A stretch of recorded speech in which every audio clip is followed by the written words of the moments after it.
इस दौरान शंकराचार्य ने इसको वहाँ जाने से इनकार किए हैं, तो इस पे आप देखिए, सबसे बड़ी बात ये है कि राम मंदिर बन रहा है, इसके पीछे सबसे पहले सनातन धर्म के संत महात्माओं का हाथ है, उनका संघर्ष है, उनका बलिदान है। उन्होंने अपने खून से एक एक ईंट जोड़ा है और कहीं न कहीं उनका बलिदान आज हम छोड़ रहे हैं, उनको दरकिनार कर रहे हैं। मुझे राम मंदिर बन रहा है, बड़ी प्रसन्नता है, अत्यंत प्रसन्नता है इस बात की कि राम मंदिर बन रहा है और बनना भी चाहिए था, बनकर तैयार भी हो गया, इस बात की भी अत्यंत प्रसन्नता है। परंतु कहीं न कहीं ये बात खटक रही है कि हमारा देश सनातन धर्म का देश है,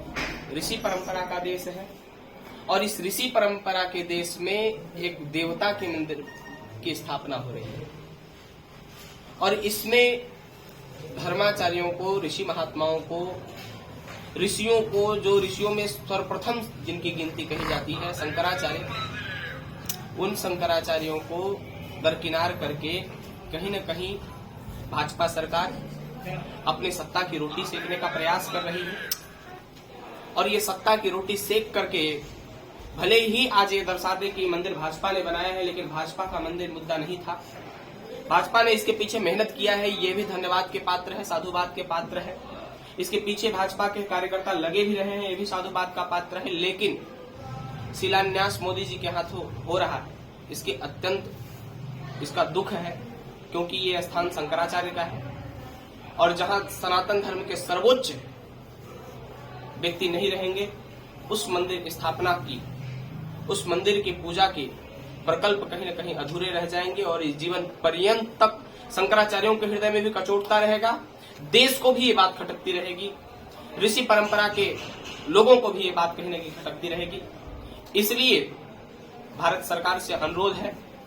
कि एन केन प्रकार जो भी उनकी मांग है, शंकराचार्यों की जो भी मांग है, जो कहना चाहते हैं, उनकी बातों को सोच करके, समझ करके,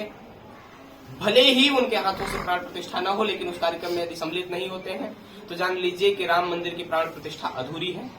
और जीवन पर्यंत तक अधूरी रहेगी। शास्त्रीय विधा, ऐसा कौन शास्त्रीय विधा का उल्लंघन किया जा रहा है कि जिससे वहाँ पर शंकराचार्य में बहिष्कार किया जाना चाहिए? हमारे शंकराचार्य जी ने स्वयं बयान दिया कि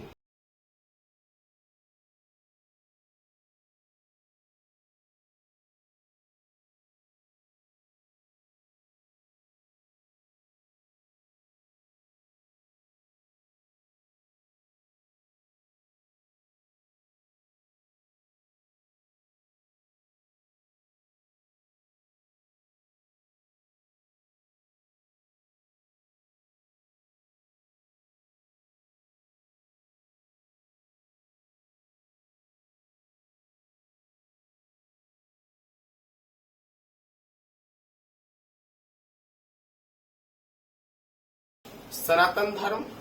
4 स्तंभ कहे जाते हैं, धर्म, अर्थ, काम, मोक्ष। आदि शंकराचार्य गुरु भगवान ने 4 पीठों की स्थापना किया, धर्म, अर्थ, काम, मोक्ष के नाम से। चारों पीठ आप लोगों को विदित है और चारों पीठों में एक एक शंकराचार्य उन्होंने बनाया, जिनको धर्म का स्तंभ कहा गया है, यानी पांव कहा गया। हाथ पांव, जैसे मनुष्य है तो 2 हाथ और 2 पैर, चलने के लिए पैर की आवश्यकता है और रहने सहने के लिए हाथ की आवश्यकता है। उसी प्रकार सनातन धर्म के 4 स्तंभ उन्होंने खड़ा किया, जिसको 2 पैर या हाथ मान सकते हैं या 4 स्तंभ मान सकते हैं।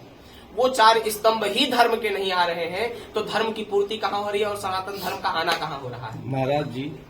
देश के प्रधानमंत्री हैं मोदी जी, ऐसी बातें आप लोग के बीच या शंकराचार्य के बीच क्या बातें ऐसी खटक रही है कि आप लोग विरोध कर रहे हैं? राम देश के नहीं है, राम अभी तो ब्रह्मांड के हैं। राम की वंदना जब करते हैं, राम का जब नाम लेते हैं तो कहते हैं अखिल ब्रह्मांड नायक, जगत पिता जगदीश्वर भगवान मर्यादा पुरुषोत्तम श्री राम कहते हैं। राम इस देश के नहीं, राम पूरे ब्रह्मांड के हैं और राम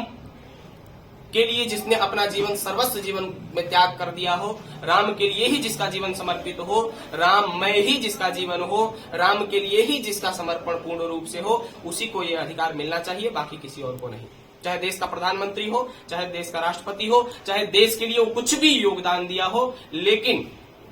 जिसका जो स्थान है उसके लिए वो स्थान रहे तो उचित है। कांग्रेस ने कहा कि ये धार्मिक कार्यक्रम नहीं है बल्कि भाजपा की कार्यक्रम है, इसमें क्या कांग्रेस सही करेगी? कांग्रेस सही नहीं कह रही है, क्योंकि मैं उसको अधिकार नहीं देता हूं कि जिसने राम मंदिर में अपना योगदान नहीं दिया है वो इस विषय पर कुछ न बोले तो ही अच्छा है।